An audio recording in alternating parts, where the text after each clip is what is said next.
Magto-troubleshoot tayo ngayon na walang power supply. Makikita yung thermostat na walang power supply. So pupunta tayo ng breaker, check natin yung breaker kung may nagtitrip ba. So wala naman, okay naman yung breaker niya. So pupunta tayo ng socket, check natin yung socket niya. Ayun, may power supply naman.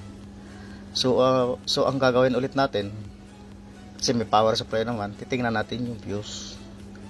Ito, nakikita natin yung fuse, carbon na. So tinester natin, okay naman.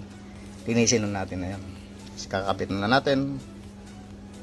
So ayan na, linisin lang natin siya. Tapos kakapit natin. Yan. Saksak natin. So yan, on natin. So ayan, mayroon na. Mayroon ng power supply na lumalabas. So ang nagiging problema lang dito yung fuse. Kakaroon siya ng carbon kaya wala siyang contact. Ayan po. Maraming salamat. Thank you.